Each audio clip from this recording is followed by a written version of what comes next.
Salon. ദൈവത്തിൻ്റെ അതിപരിശുദ്ധമായ നാമം വാഴ്ത്തപ്പെടുമാറാകട്ടെ. വീണ്ടും വരുന്നവനായ കർത്താവായ യേശുക്രിസ്തുവിൻ്റെ നാമത്തിലുള്ള സ്നേഹവന്ദനത്തെ ഇന്നലെ പകൽക്കാലം എന്നെ കേൾക്കുന്ന ദൈവജനത്തോട് ഞാൻ അറിയിക്കുന്നു. ഇന്നത്തെ ചിന്തയ്ക്കായിട്ടൊന്ന് രാജാക്കന്മാർ 17-ാം അധ്യായം അതിൻ്റെ 14-ാമത്തെ വാക്യം. യഹോവ ഭൂമിയിൽ മഴ പെയ്യിക്കുന്ന നാൾ വരെ കലത്തിലെ മാവ് തീർന്നു പോവുകയില്ല, ഭരണിയിലെ എണ്ണ കുറഞ്ഞു പോവുകയുമില്ല എന്ന് ഇസ്രായേലിൻ്റെ ദൈവമായ യഹോവ അരുളി ചെയ്യുന്നുവെന്ന് പറഞ്ഞു. എന്നെ കേൾക്കുന്ന പ്രിയ ദൈവജനമേ, ഇവിടുത്തെ സാഹചര്യമെന്ന് പറയുന്നത് സറേഫാത്തിലെ വിധവയോട് ദൈവം കാണിക്കുന്ന വലിയൊരു മാന്യതയാണ്. തൻ്റെ ദാസനിൽ കൂടി കേട്ട ദൂത് ഏറ്റെടുത്ത് തനിക്കും തൻ്റെ മകനും വേണ്ടി വെച്ചിരുന്ന അവസാനത്തെ അല്പം മാവും എണ്ണയും ഉപയോഗിച്ച് ദൈവദൂതന് ആയി കടന്നു വന്ന ഏലിയാവിന് കൊടുക്കുമ്പോൾ തൻ്റെ കലത്തിലെ മാവ് ഒരിക്കലും കുറയാതെ വണ്ണം, ആ എണ്ണയ്ക്കൊരു കുറവും വരാതെ വണ്ണം അടുത്ത സീസൺ വരെ ആമേൻ അനേകർ പട്ടിണിയിലും പരിഭവങ്ങളിലും നഷ്ടങ്ങളിലും ഒതുങ്ങിക്കഴിയുമ്പോൾ ദൈവത്തിൽ വിശ്വസിച്ച ആ വിധവയെ മാനിച്ച ദൈവം എന്നതുപോലെ തന്നെ 2 രാജാക്കന്മാർ 4-ാം അധ്യായത്തിലും നമുക്കൊരു വിധവയെ കാണുവാൻ കഴിയും.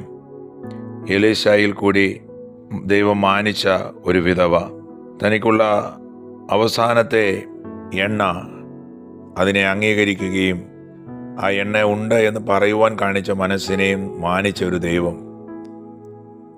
അവരെ സമൃദ്ധിയായി നടത്തിയ ഒരു ദൈവം. എന്നെ കേൾക്കുന്ന ദൈവജനമേ, ഈ തിരുവചനം നമ്മളോട് അറിയിക്കുന്നത് നമ്മളിലുള്ള അല്പത്തിൽ നമ്മൾ വിശ്വസ്തരായിരുന്നാൽ നമ്മളെ അധികത്തിൽ വിചാരകനാക്കുവാൻ തക്കവണ്ണം നമ്മുടെ നല്ല ദൈവം ഇന്നും മതിയായവനാണെന്നാണ്. മത്തായി സുവിശേഷം 6-ാം അധ്യായം അതിൻ്റെ 33-ാമത്തെ വാക്യം ഇങ്ങനെ പറയുന്നു: നിങ്ങൾ ആദ്യം അവിടുത്തെ രാജ്യവും അവിടുത്തെ നീതിയും അന്വേഷിക്കുക, അതോടൊപ്പം മറ്റുള്ളവയെല്ലാം നിങ്ങൾക്ക് ലഭിക്കും. എന്നെ കേൾക്കുന്ന പ്രിയ ദൈവജനമേ, തൻ്റെ അവസാന തുള്ളി രക്തവും നമുക്ക് വേണ്ടി ചിന്തിയ സമയം ലോകം പറഞ്ഞു ഇതിവിടം കൊണ്ട് അവസാനിച്ചുവെന്ന്. അടക്കപ്പെട്ട് 3-ാം ദിവസം ഉയർത്തെഴുന്നേറ്റ ക്രിസ്തുവിനെ കണ്ടപ്പോൾ ഇതേ ജനം പറഞ്ഞു ഇതിവിടം കൊണ്ട് അവസാനിക്കത്തില്ല, അടുത്ത ഒരു ഉത്സവത്തിൻ്റെ ഒരു യാത്ര തുടങ്ങുകയാണ് എന്ന് പറയുവാൻ തക്കവണ്ണം ദൈവശബ്ദം അവർ കേൾക്കുവാനും കർത്താവായ യേശു ക്രിസ്തുവിനെ അതേ ജനം രക്ഷകനായി സ്വീകരിക്കുവാനിടയായി. ആമേൻ, സ്തോത്രം. അവിടെ നിന്നൊരു ജയത്തെ കൊടുത്ത് ആമേൻ നമ്മുടെ പാപങ്ങളെയും നമ്മുടെ ശാപങ്ങളെയും ഒക്കെ മാറ്റി ഒരു ജയോത്സവമാക്കി നമ്മളെ വഴി നടത്തുവാൻ കഴിയുന്ന ഒരു ദൈവം നമ്മോട് കൂടെ ഉണ്ടെന്ന് ഇന്നീ വചനത്തിൽ കൂടി നിങ്ങൾ വിശ്വസിക്കുക. നിൻ്റെ കയ്യിലുള്ള അവസാനത്തെ തുട്ടായിരിക്കാം ചിലപ്പോൾ നീ നോക്കിക്കൊണ്ട് നിൽക്കുന്നത്. ആമേൻ, അതിനെ വർദ്ധിപ്പിക്കുവാൻ കഴിയുന്ന വിശ്വാസത്തോടെ അതിനെ കണ്ടാൽ ഇതിനെ വർദ്ധിപ്പിക്കുവാൻ കഴിയുന്ന ഒരു ദൈവം ഇന്ന് നമ്മോട് കൂടെ ഉണ്ട്. ആമേൻ, സ്തോത്രം.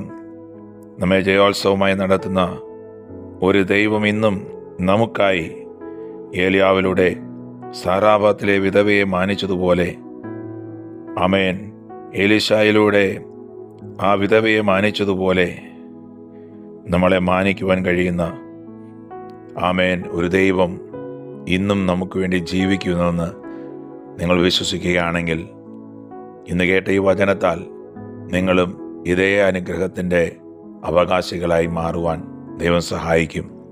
വിശ്വസിക്കുക, അനുഗ്രഹത്തെ പ്രാപിക്കുക. ഈ വചനത്താൽ ദൈവം നിങ്ങളെ അനുഗ്രഹിക്കട്ടെ. God bless you.